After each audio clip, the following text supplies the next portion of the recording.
आप देख सकते हैं मुर्दाबाद के नारे लगाए जा रहे हैं, चन्नी मुर्दाबाद के नारे लगाए जा रहे हैं। यहाँ पे लोग इकट्ठा हैं, झंडे दिखाए जा रहे हैं और चन्नी साहब उनसे मिलने के लिए आए हैं। आप देख सकते हैं चन्नी साहब के खिलाफ नारे लगाए हैं, यहाँ रोकने की कोशिश की उनका काफिला और चन्नी साहब खुद उतर करके यहाँ मिलने आए हैं। स्वागत है NIN में, मैं असरार अहमद। पंजाब के मुख्यमंत्री चन्नी ने प्रधानमंत्री नरेंद्र मोदी को मुंहतोड़ जवाब दिया है। जिस तरीके से प्रधानमंत्री नरेंद्र मोदी ने आपदा में अवसर तलाशने का चाल चला था, आज चन्नी ने प्रधानमंत्री के उस मंसूबे पर पानी फेर दिया है। आपको मालूम होगा कि कल प्रधानमंत्री नरेंद्र मोदी का पंजाब का दौरा था और वहां पर एक रैली को भी संबोधित करना था।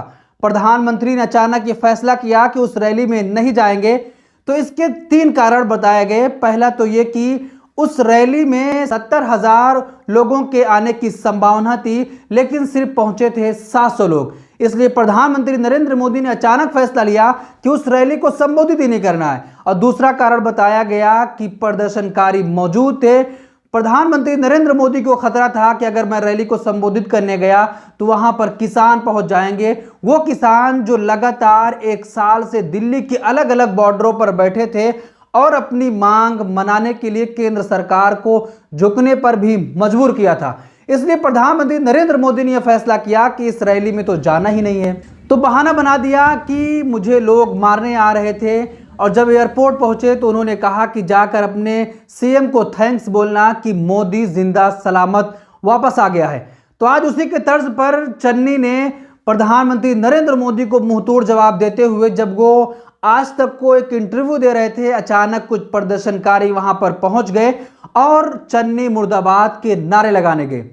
तो चन्नी ने उतर कर उन लोगों से मुलाकात की और उनकी बातों को सुना कि आप हमारा विरोध क्यों कर रहे हैं, आपकी जो परेशानियां हैं, आप जिन कारणों से हमारे आगे आए हैं, हमें काले झंडे दिखाए हैं, आप बताइए क्या परेशानी है, मैं सुलझाने की कोशिश करूंगा। चन्नी ने यह भी कहा कि प्रधानमंत्री मोदी को तो यह करना चाहिए था कि वो किसानों से मिल लेते। किसान उनसे बहुत दूर थे, किसान उनको मारने नहीं आ रहे थे। अगर प्रधानमंत्री नरेंद्र मोदी वहां तक जाते तो किसान उनसे मिलकर खुश होते और जो उनकी परेशानियां थीं वो मोदी जी से कहते। लेकिन मोदी जी ने राजनीतिक दांव खेलते हुए यह कह दिया कि मैं पंजाब से जिंदा लौट आया हूं। उसके बाद गोदी मीडिया के एंकरों ने जिस तरीके से गंदगी फैलाई है, जिस तरीके से उन्होंने प्रधानमंत्री को यह बताने की कोशिश करी कि प्रधानमंत्री समझ लीजिए देश है, देश खतरे में है। तो अभी तक जिन लोगों को यहां लगता था कि देश खतरे में है या देश में रहना सुरक्षित नहीं है, तो उनको कहा जाता था कि आप पाकिस्तान चले जाएं। तो जैसे ही प्रधानमंत्री नरेंद्र मोदी ने यह कहा कि मैं जिंदा वहां से बच आया हूं, तो लोगों ने यह कहना शुरू कर दिया कि प्रधानमंत्री नरेंद्र मोदी, अगर आपको भारत सुरक्षित नहीं लगता है तो आप पाकिस्तान जा सकते हैं। तो दोस्तों, मैं वीडियो दिखाना चाहता हूं जिस तरीके से चरणजीत सिंह चन्नी का लोगों ने विरोध किया, तो जाकर उनसे मिलने लगे और उन्होंने एक मैसेज दिया कि प्रधानमंत्री नरेंद्र मोदी को भी यहां पर मिलना चाहिए था। प्रदर्शनकारियों से बात करते, कोई उन्हें मारने नहीं आ रहा था, कोई उनके गाड़ी पर पत्थर नहीं चलाया था। पहले आप वीडियो देखिए, उसके बाद हम आगे की बात करेंगे।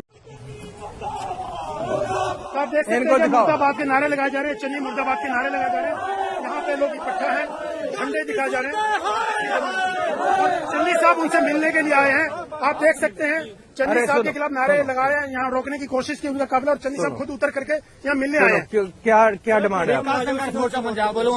अच्छा, लियो अपना कोई मांग पत्र सुनो वीर जी, सुनो यार, एक बात सुनो।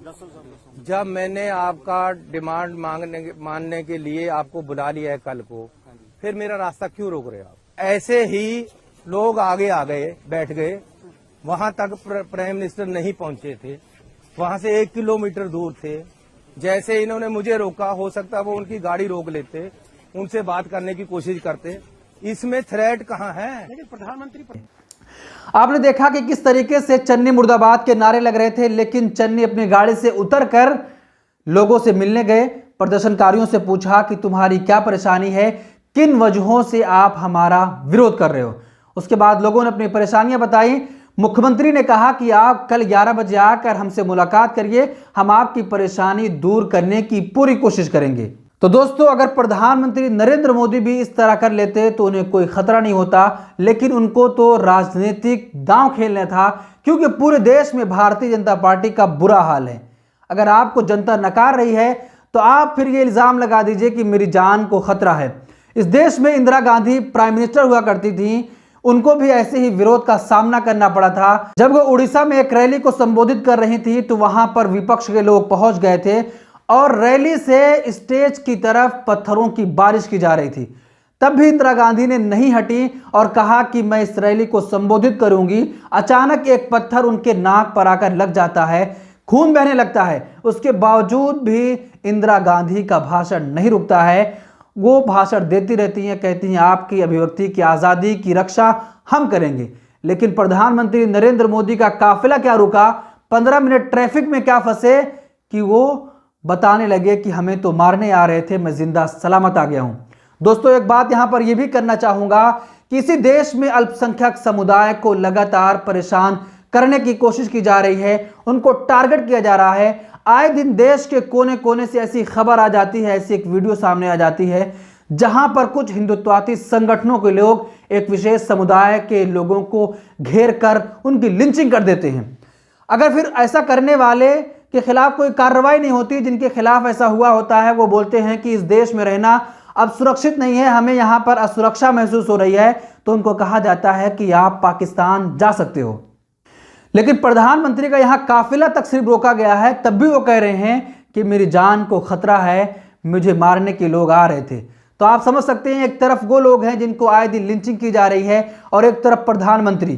क्या देश के एक नागरिक की जान की कीमत नहीं है, सिर्फ प्रधानमंत्री की जान की कीमत है? कि अगर प्रधानमंत्री को किसी ट्रैफिक में रुकना पड़ा, 15 मिनट के लिए उनकी ट्रैफिक फंस गई, तो उनको जान को खतरा है, उनको मार दिया जाएगा?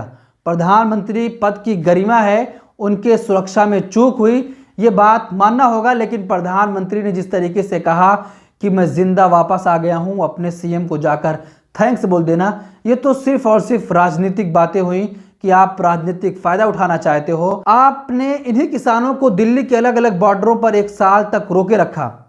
700 किसानों की मौत हो गई।